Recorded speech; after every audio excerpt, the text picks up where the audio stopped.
Welcome all of you in Akash Academy class. Today this is the important class 8 अध्याय 6 NCERT का अध्ययन करेंगे। देख सकते अध्याय 8 का हम लोग यहाँ अध्ययन करेंगे। आपने अशोक चक्र के बारे में सुना होगा, जो झंडे में होता है, जिसमें 24 तीलियाँ होती है। वही अशोक की यहाँ पर चर्चा करेंगे। देखेंगे एक अनोखा सम्राट अशोक जिसने युद्ध को त्याग दिया। रोशन के रुपये जन्मदिन पर रोशन को दादाजी ने कड़क नोट मिले, उससे उन्हें एक अपने हाथ में दबा दिया। उसने एक नया सीढ़ी खरीदने पर बहुत मन था, लेकिन साथ ही वह बिल्कुल एक नए कड़क नोटों को देखा और छूकर महसूस करना चाहती थी। तभी उसने पाया कि सभी नोटों में दाहिने तरफ गांधी जी का मुस्कुराता चेहरा बना हुआ था, बाईं तरफ छोटे छोटे शेर चित्रित थे। उसने सोचा, आखिर यहाँ शेर क्यों बनाए गए हैं? This is the important fact of all exam. Student यहाँ पर देख सकते हैं, एक बड़ा राज्य और साम्राज्य को स्थापित किया था अशोक ने। देखेंगे अशोक ने किस प्रकार बौद्ध धम्म नीति को अपनाया। हम जिन शेरों पर चित्र रुपये पैसे में देखते हैं, उनका एक लंबा इतिहास रहा। This is the long history. उन्होंने पत्थरों को काट कर बनाया गया और फिर उन्हें सारनाथ में एक विशाल स्तंभ पर स्थापित किया in UP. Sarnath in UP. इतिहास के महानतम राजाओं में से एक अशोक ने निर्देश पर इससे जैसे कई स्तंभ और पत्थरों पर अभिलेख उत्कीर्ण किए गए। इनमें पहले ही यह जानने कि इन अभिलेखों में क्या लिखा गया, यह समझने की कोशिश करें कि उन राजाओं ने साम्राज्य क्यों कहा। अशोक जिस साम्राज्य पर शासन करते थे, उसकी स्थापना उसके दादा चंद्रगुप्त मौर्य ने 2300 साल पहले की थी। चाणक्य या कौटिल्य नाम का एक बुद्धिमान व्यक्ति ने चंद्रगुप्त की सहायता की। चाणक्य कई विचार हमें अर्थशास्त्र में मिल जाएंगे, आज भी इनकी किताबें मिलती है। जब एक ही परिवार के कई सदस्य एक के बाद दूसरे राजा बनते हैं तो उन्हें वंश कहा जाता है। आपने सुना होगा, वंश किसे कहा जाता है? जब एक ही वंश के एक के बाद एक राज करे तो वंश कहा जाता था। मौर्य वंश में 3 महत्वपूर्ण शासक हुए। चंद्रगुप्त मौर्य, जिन्होंने धनानंद की विशाल सेना को पराजित किया था। उसके बाद उसका बेटा बिंदुसार हुआ, जो शत्रुनाशक कहा जाता था। बिंदुसार का पुत्र अशोक हुआ, जो अशोक महान के नाम से जाना जाता था। अशोक ही पहला शासक था जिन्होंने पत्थरों पर शिलालेख खुदवाए। आइए देखते हैं, भारत से लेकर पाकिस्तान से लेकर ईरान से लेकर अफगानिस्तान, कंधार, काबुल तक किस प्रकार उसके अभिलेख मिलते हैं। आइए उन अभिलेखों की चर्चा करते हैं। यहाँ पर देख सकते हैं, जिन जगहों पर अशोक ने शिलालेख मिले उन्हें लाल बिंदु में दिखाया गया। जो आप लाल पॉइंट देख रहे हैं, वहाँ पर शिलालेख मिले। इनमें साम्राज्य भीतर थे। उन देशों के नाम बताओ जहाँ अशोक ने अभिलेख मिले हैं। आइए उनका नाम देखते हैं। ये अफगानिस्तान है। अफगानिस्तान में कंधार है, लंपक है, देख सकते हैं। पाकिस्तान में शाहबाज गढ़ी है, मनेरा, मनसेहरा है। और यही तक्षशिला विश्वविद्यालय था जहाँ पर चाणक्य अध्यापक थे। चाणक्य यहीं पर चंद्रगुप्त मौर्य को लेकर वो आए थे। और मगध यहाँ पर है। यहाँ से इतनी लंबी दूरी यात्रा की थी उन्होंने। काफ़ी इम्पोर्टेंट होती है इतनी बड़ी यात्रा। आप देख सकते हैं कलसी, मेरठ, टोपरा जो रिलेटेड है। यहाँ लुम्बिनी देख सकते हैं। यहाँ रामपुरवा है। ये सारनाथ है। लोरिया अरेराज बिहार में है। कौशाम्बी यूपी में है। गुज्जर मध्य प्रदेश में है। उज्जैन मध्य प्रदेश में है। और देख सकते हैं यहाँ पर इम्पोर्टेंट फैक्ट है, ये महाराष्ट्र हो गया आपका। उज्जैन, सांची है, रूपनाथ है, सोपरा है, सन्नती है, मस्की है, ब्रह्मगिरी है, येरगुडू है, कलिंग, जहाँ पर अशोक ने यहीं पर आक्रमण किए थे। अपनी 261 ईसा पूर्व में अशोक ने भयंकर आक्रमण किया था। लगभग 5 लाख से अधिक आबादी को उन्होंने मौत के घाट उतार दिया था। और यह सब देखकर अशोक भयभीत हो गया। उन्हें लगा कि ये हत्याएं हो रही है, इसका पश्चाताप करना मेरे बस में नहीं। इसीलिए उन्होंने बौद्ध धम्म नीति को अपनाया था। याद रखें स्टूडेंट, इंपॉर्टेंट होता है। आइए देखते हैं चैप्टर को। साम्राज्य के बहुत से नगर थे। मानचित्र पर काले बिंदु पूरे दिखाया गया। जो काला बिंदु, जैसे तक्षशिला देखें काला बिंदु, उज्जैन में आप काला बिंदु देख रहे हैं, पाटलिपुत्र में जो काला बिंदु देख रहे हैं, ये महत्वपूर्ण नगर थे। यहाँ पर उसका वर्णन। तक्षशिला उत्तर पश्चिम और मध्य एशिया में आने जाने का मार्ग था। तक्षशिला जो था मिडिल में था, वह आने जाने का मार्ग था। उज्जैन उत्तरी भारत से दक्षिण भारत जाने वाले रास्ते पड़ते थे। अगर उत्तर भारत से दक्षिण भारत जाना है तो उज्जैन होकर जाया जाता था। पूरा दक्षिण भारत का एरिया जाना हो तो उज्जैन होकर ही वह रास्ता था। काफ़ी इंपॉर्टेंट मार्ग था उज्जैन, एकदम सेंटर पॉइंट पर था उज्जैन, जिस तरह आज मुगल सराय भारत में है। रेल के लिए। शायद नगरों में व्यापारी और सरकारी अधिकारी शिल्पकार रहा करते थे। साम्राज्य बहुत बड़े होने पर किसान और पशुपालक गांव में बसे थे। मध्य भारत में जैसे इलाकों में ज़्यादातर हिस्से जंगलों में से भरा था, वहाँ लोग फल फूल एवं संग्रह जानवरों का शिकार करते थे, जीविका चलाते थे। साम्राज्य के अलग अलग इलाके में भी लोग रहते थे। यानी लोग समाज में बटे हुए थे, ग्रामीण और शहरी में। भाषाएँ बोलते थे, भिन्न भिन्न भाषाएं बोलते हुए शायद अलग अलग प्रकार के भोजन करते थे। यहाँ तक कि अलग अलग किस्म के पोशाक भी पहनते थे। यानी उस समय भी रीति रिवाज व संस्कृति में विशेष परिवर्तन देखने को मिलता है। राज्य साम्राज्य से भिन्न नहीं, भिन्न राज्य जो है साम्राज्य से भिन्न होता है। कैसे? चूँकि साम्राज्य बड़े होते थे, उनकी रक्षा के लिए बड़ी सेनाएं की जरूरत पड़ती, इसलिए सम्राट को राजाओं की तुलना में ज़्यादा संसाधन की जरूरत होती थी। इन्हीं कारण है कि बड़ी संख्या में इकट्ठा करने वाले अधिकारी को जरूरत थी। यानी राज्य छोटा था, साम्राज्य विशाल था। साम्राज्य का प्रशासन किस प्रकार चलता था, आइए देखते हैं। उसके बाद यहाँ पर मेगास्थनीज ने जो वर्णन किया उसे भी आगे देखेंगे। चूँकि मौर्य साम्राज्य बहुत बड़ा था, इसलिए अलग अलग हिस्सों पर अलग अलग ढंग से शासन किया जाता था। पाटलिपुत्र उसके आसपास के इलाकों में सम्राट सीधा नियंत्रण था। यानी कि जिस तरह से आज देखते हैं केंद्र शासित प्रदेश में सरकार का नियंत्रण होता है, उसी प्रकार का नियंत्रण सम्राट के आसपास के एरिया में था। इसका मतलब यह हुआ कि इलाके और गांव और शहरों के किसान, पशुपालकों, शिल्पकारों, व्यापारियों के कर इकट्ठा करने के लिए राजा अधिकारियों की नियुक्ति करता था। जो राजा के आदेश का उल्लंघन करते, अधिकारी उन्हें सजा भी देते थे। इसके लिए कई अधिकारियों को वेतन भी दिया जाता था। संदेशवाहक एक जगह से दूसरे जगह घूमते रहते थे और राजा के जासूस अधिकारियों के कार्यकलाप पर नजर रखते थे। उन सब के ऊपर सम्राट था, जो राज परिवार के वरिष्ठ मंत्री की सहायता से सब कुछ नियंत्रित करता था। मौर्य साम्राज्य के भीतर कई छोटे क्षेत्र और प्रांत थे।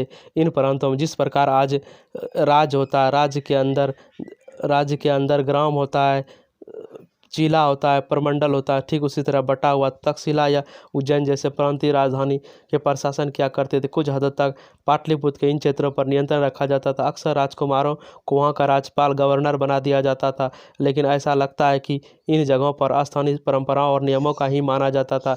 अगर आप राज करने गए तो वहाँ नियम को रखना पड़ेगा जो स्थानीय रूप से लोग मानते हैं।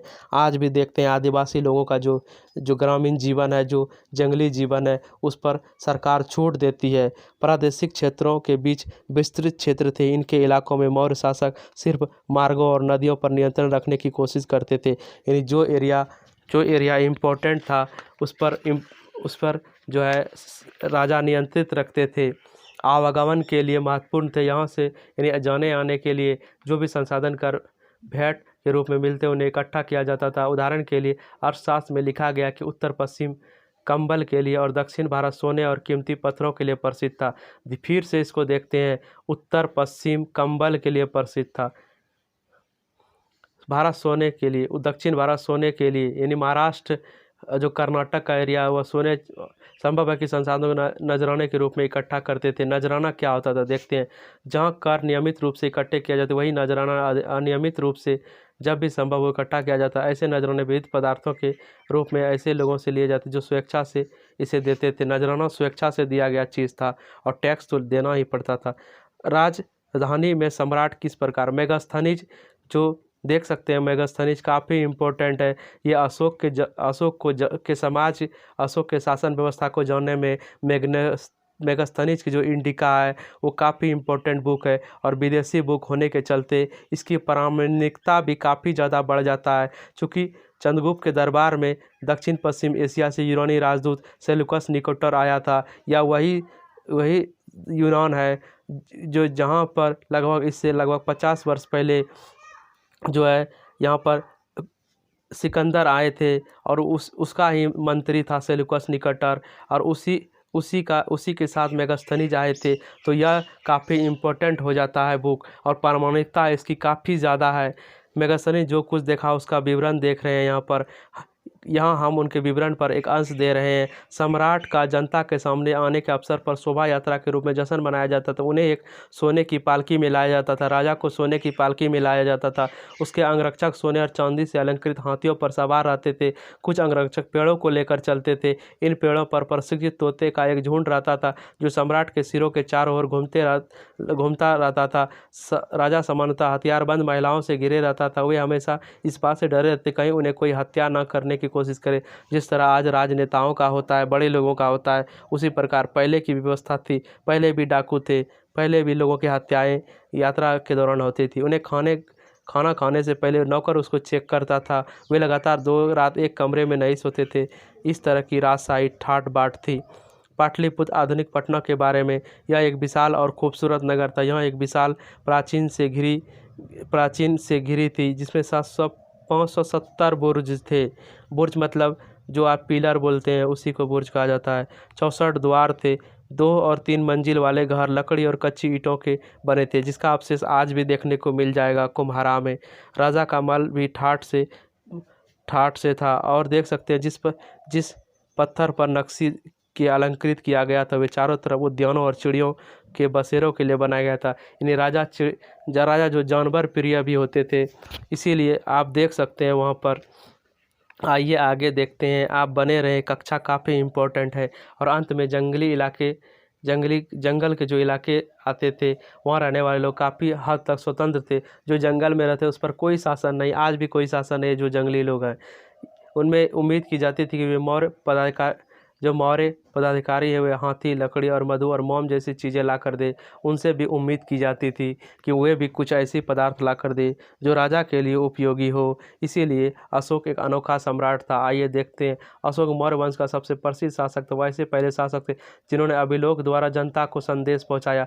यानी अभिलेख लिखने की परंपरा को जारी करने वाला इम्पोर्टेंट क्वेश्चन अशोक ही था। अशोक ने ज़्यादातर अभिलेख प्राकृत भाषा में लिखाए, जो कि आम जन की भाषा प्राकृत थी, और लिपि ब्राह्मी का यूज किया, जो आज भी हिंदी का रूपांतर रूप है। आइए कलिंग युद्ध का वर्णन करते हैं। 261 ईस्वी पूर्व में क्या हुआ ऐसा इतिहास में घटना जो भारतीय शासक अशोक को उसके हृदय परिवर्तन की कहानी लिखी। आइए देखते हैं, यह किसी भी राजा के लिए काफ़ी इम्पोर्टेंट होता है। अपने एक अभिलेख में अशोक ने यह बात कही है, राजा बनने के 8 साल बाद मैंने कलिंग पर विजय की। केवल 8 साल हुए थे राजा बनने में, और उन्होंने कलिंग पर विजय प्राप्त कर ली। लेकिन यह विजय अस्थायी ना रहा। लगभग 1.5 लाख लोग बंदी बनाए गए, 1 लाख लोग से ज़्यादा मारे गए। इस पर मुझे अपार दुख हुआ। क्यों? जब किसी स्वतंत्र देश को जीता जाता है तो लाखों लोग मर जाते हैं और बहुत सारे बंदी बनाए जाते हैं। इनमें ब्राह्मण और श्रमण भी मारे गए। जो ब्राह्मण थे, जो आदरपूर्वक होते थे उस समय समाज में, वो भी मारे गए। श्रमण भी मारे गए।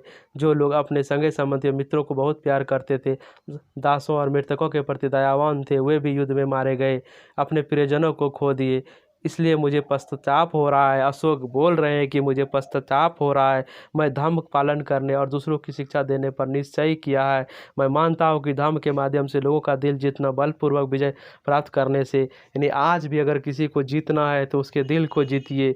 मैं यह अभिलेख भविष्य के लिए एक संदेश के रूप में इसलिए उत्कीर्ण करा रहा हूँ कि मेरे बाद मेरे बेटे पोते भी युद्ध न करें। यानी यह पीढ़ी दर पीढ़ी यह परंपरा चली रही। लेकिन अशोक की यह धर्म नीति मगध के विस्तार को कहीं ना कहीं रोक दिया, और आने वाले वक्त में आप देखेंगे। और यहाँ पर एक इम्पोर्टेंट है, धर्म संस्कृत शब्द है, जिसमें धर्म का प्राकृतिक रूप है, यानी ईश्वर का प्राकृतिक रूप है कि युद्ध ना करना। आइए स्टूडेंट देखते हैं किस प्रकार जो है अशोक ने अपना कलिंग विजय जो किया था, उसमें किस प्रकार कलिंग तटवर्ती उड़ीसा का प्राचीन नाम है। अशोक ने कलिंग को जीतने के लिए एक युद्ध लड़ा, लेकिन युद्ध जनित हिंसा खून खराबा देखकर उन्हें युद्ध में तृष्णा हो गई। उन्होंने निर्णय लिया कि वे भविष्य में कभी युद्ध नहीं करेंगे। ये भारत का मैप देखेंगे, यहाँ पर उड़ीसा है, इस एरिया में उड़ीसा है, बंगाल की खाड़ी आसपास लगी हुई इसकी। अशोक का धर्म क्या था? अशोक ने धर्म में किसी देवता की पूजा अथवा किसी कर्मकांड की आवश्यकता नहीं थी। उन्हें लगता था कि जैसे पिता अपने पुत्र को अच्छे व्यवहार की शिक्षा देते हैं, वैसे उनका कर्तव्य है कि वो अपनी प्रजा को निर्देश दे। वे बुद्ध के उपदेशों से भी प्रेरित हुए। ऐसी कई समस्या थी जिनके लिए उन्हें अपने संवेदना दी। उन्होंने साम्राज्य में अलग अलग धर्मों को मानने वाले लोग थे, इससे कई बार टकराव पैदा होता था। देखिए, उस समय भी धर्म युद्ध होता था, जानवरों की बलि चढ़ाई जाती थी, दासों और नौकरों के साथ क्रूर व्यवहार किया जाता था। इसके अलावा परिवार व पड़ोसियों के बीच भी झगड़े रहते थे। अशोक ने यह महसूस किया कि इन समस्याओं का निदान उनका कर्तव्य है। अगर लोग अपना कर्तव्य जान जाएंगे तो लड़ाई करेंगे ही नहीं। इसलिए उन्होंने धम्म महामत नाम के अधिकारियों की नियुक्ति की, जगह जगह धर्म की शिक्षा दी। इसके अतिरिक्त अशोक ने अपने संदेश कई स्थानों पर शिलालेखों स्तंभों पर खुदवाए। अधिकारियों को यह निर्देश दिया कि वे राजाओं के संदेश को उन लोगों तक पहुंचाए, पढ़कर भी सुनाए, जो पढ़े लिखे नहीं उसे सुनाए। अशोक ने धर्म के विचार को प्रसारित करने के लिए सीरिया, मिस्र, ग्रीस, श्रीलंका में भी दूत भेजे। जिस तरह आज राजदूत भेजा जाता है उस तरह भेजे। उन्होंने कई सड़कें बनवाई, कुएं खुदवाए, विश्राम गृह बनवाए। इसके अतिरिक्त उन्होंने मनुष्य और जानवरों की चिकित्सा की व्यवस्था की। अशोक देख सकते हैं यहाँ पर एक फिगर दिया हुआ है, काफ़ी इंपॉर्टेंट है, देख सकते हैं। उत्कृष्ट पॉलिश वाले पत्थर, इस मूर्ति को देखो, यह बिहार के रामपुरवा में मिले एक मौर्यकालीन स्तंभ का हिस्सा है। अभी इसे राष्ट्रपति भवन में रखा गया है। यह उस समय की है जब मूर्ति कला का एक नमूना था, यानी आरंभिक मूर्ति कला का जो स्ट्रक्चर है वो है। यहाँ पर आगे देखते हैं, यहाँ पर थोड़ा लिपि को देख सकते हैं। ब्राह्मी लिपि इस तरह लिखी जाती है। देवनागरी में देख सकते हैं इस प्रकार परिवर्तन हुआ। बांग्ला भी इससे रिलेटेड है। और मलयालम को देख सकते हैं, यहाँ पर तमिल को देख सकते हैं। यहाँ बोला गया ब्राह्मी लिपि आधुनिक भारत के ज़्यादातर लिपियाँ पिछले सैकड़ों वर्षों में ब्राह्मी लिपि से उत्पन्न हुआ। ये ब्राह्मी लिपि का ही है। या आप अ अक्षर को अलग अलग भाषाओं में लिपि में देख सकते हैं। अ को किस तरह देख सकते हैं, अलग अलग भाषाओं में अलग अलग प्रकार से लिखा गया है और यह परिवर्तन है। आइए अपनी प्रजा के लिए अशोक ने जो संदेश दिए है उसे देखने का प्रयास करते हैं। यहाँ पर लोग विभिन्न अवसरों पर अनुष्ठान करते थे। उदाहरण के लिए जब वे बीमार होते, जब उनके जब उनके बच्चों का विवाह होता, बच्चों के जन्म पर, और जब यात्रा शुरू करते तब वे तरह तरह के अनुष्ठान करते थे। ये कर्मकांड किसी काम से कम नहीं। कर्मकांड ने तो इसके बदले यदि लोग दूसरे रीति रिवाज को मानते तो उन्हें ज़्यादा फलदायी होगी। ये अन्य प्रकार की रीतियाँ क्या हैं? ये हैं अपने दासों और नौकरों के साथ अच्छा व्यवहार करना, बड़ों का आदर करना, सभी जीवों पर दया करना, ब्राह्मण और श्रमणों को दान देना, अपने धर्म की प्रशंसा या दूसरों धर्म की निंदा करना, दोनों बातें गलत है। देखिए अशोक कितना इम्पोर्टेंट बात बोलता है। हर किसी दूसरे धर्म का आदर करना चाहिए। यदि कोई अपने धर्म की बड़ाई और दूसरे धर्म की बुराई करता है तो वास्तव में वो अपने धर्म में ज़्यादा नुकसान पहुंचा रहा है। इसलिए हम किसी और दूसरों से धर्म के प्रमुख विश्वास को समझे, कोशिश करें कि उसका आदर करें, यानी धर्म युद्ध ना हो। अशोक ने उस समय तय कर दिया था, लेकिन यह परंपरा आज भी देखते हैं युद्ध होता है। यहाँ पर भारत के प्रथम प्रधानमंत्री पंडित जवाहरलाल नेहरू ने लिखा कि उनके धर्मोपदेश आज भी एक ऐसी भाषा बात करते हैं जिसे हम समझ सकते हैं, जिसे हम बहुत कुछ सीख सकते हैं। देखिए भारत के प्रथम प्रधानमंत्री पंडित जवाहरलाल नेहरू ने क्या कहा कि बुद्ध के उपदेश थे, जो अशोक ने उसका विस्तार किया, हम उससे आज भी बहुत सारा सीख ले सकते हैं। यह हमारे जीवन से जुड़ा हुआ है, हमारे वास्तविक जीवन से जुड़ा है। मित्रों, साथियों, देख सकते हैं यह कितना इम्पोर्टेंट है। अशोक ने धर्म के विचार को दूर दूर तक फैलाया। अशोक वह प्रथम शासक था जिन्होंने अपने उपदेश को, अपनी बातों को अन्य देशों में भी फैलाया और बौद्ध धर्म का प्रचार किया। आज हम चीन की विशाल जनसंख्या को बौद्ध धर्म मानते हुए देखते हैं। यह अशोक ही था जिन्होंने इस धर्म का विस्तार किया और यह धर्म दूर दूर तक फैला। आइए कुछ ऐसी चीज़ें देखते हैं जो इंटरेस्टिंग है और हमारे लिए जानना इम्पोर्टेंट है। मौर्य साम्राज्य के उभरने से थोड़ा सा लगभग 2400 वर्ष पहले चीन के सम्राट ने चीन की दीवार का निर्माण शुरू किया। इसे बनाने का उद्देश्य उत्तरी सीमा में पशुपालक लोगों की रक्षा करना था। लगभग 2000 वर्ष तक इस दीवार का निर्माण कार्य चला। 2000 वर्ष तक ये निर्माण चला कार्य का, क्योंकि साम्राज्य की सीमाएँ बदलती रही। यह दीवार लगभग 6400 किलोमीटर लंबी है। यह पत्थर ईंटों से बनी, इसकी ऊपरी सतह सड़क जैसी चौड़ी है। इन दीवारों को बनाने के लिए हजारों लोगों को काम करना पड़ा। हर 100-200 मीटर की दूरी पर इस पर निगरानी के लिए बुर्ज बनाए गए। पड़ोसी देशों के प्रति अशोक का रवैया चीनी सम्राटों के रवैये से कैसे भिन्न था, यहाँ पर देख सकते हैं। उस समय चीन कितना डरा हुआ था, जहाँ पर चीन देख सकते हैं डर के दीवार का निर्माण कर रहा था। और भारत के अशोक जो है बौद्ध धर्म का विस्तार कर रहे थे। यह था हमारी प्राचीन संस्कृति परंपरा का विस्तार, देख सकते हैं। और आज हम दीवार बना रहे हैं और चीन विस्तार कर रहा है। देखिए समय परिवर्तित हो गया है, हमें सोचना पड़ेगा, हमें अपनी ताकत को जगाना पड़ेगा। हिंदुस्तानी अपनी ताकत को जगाए और विस्तारवादी चीन की नीति में अंकुश लगाएं। क्योंकि किसी भी देश का किसी भी क्षेत्र की भूमि को हड़पना कहीं से भी सही नहीं है। स्टूडेंट देखिए एनसीईआरटी आपको कितना इम्पोर्टेंट शिक्षा देता है और प्रेरित करता है कि अपने देश को गौरवान्वित करें, अपनी परंपरा अपनी पीढ़ियों से सीखने का प्रयास करें। अतीत में क्या बीता है, अतीत को देखें, किस तरह अशोक ने विस्तार की जगह विकासवाद की नीति को अपनाया, बौद्ध धर्म का उपदेश को पूरे विश्व में फैलाया, और वहीं दूसरी तरफ चीनी शासक दीवार पर दीवार बनाए जा रहे थे, अपनी सीमाओं को सुरक्षित किए जा रहे थे। तो यह था विश्व हमारा अतीत। इसीलिए हम अपने अतीत और गौरव की चर्चा इसीलिए करते हैं और इसीलिए हमें गौरवान्वित महसूस करने की ज़रूरत है। स्टूडेंट, यहाँ पर कुछ उपयोगी शब्द है। साम्राज्य क्या है, राजधानी क्या है, अधिकारी क्या होते हैं, संदेशवाहक क्या होते हैं, प्रांत क्या होता है, धर्म क्या होता है। उसके बाद आप लोगों के लिए कुछ इंपॉर्टेंट फिलर है, इसे कमेंट बॉक्स में कमेंट करके बताएं। जहाँ सम्राट का सीधा शासन था वह अधिकारी था, वसूलते थे। राजकुमारों को अक्सर प्रांतों के रूप में भेजा जाता था। ये इंपॉर्टेंट फैक्ट है, इसे बताने का प्रयास करें। कमेंट बॉक्स में देख सकते हैं, यहाँ पर और भी क्वेश्चन है, इसे आप बताएं। कुछ महत्वपूर्ण है। मौर्य साम्राज्य की शुरुआत 2300 साल पहले हुई थी। इसे सही गलत के रूप में भरेंगे स्टूडेंट। यह आप लोग के लिए होमवर्क हो गया। Thank you student. Akash academy में आप इतना देर बने रहें इसके लिए।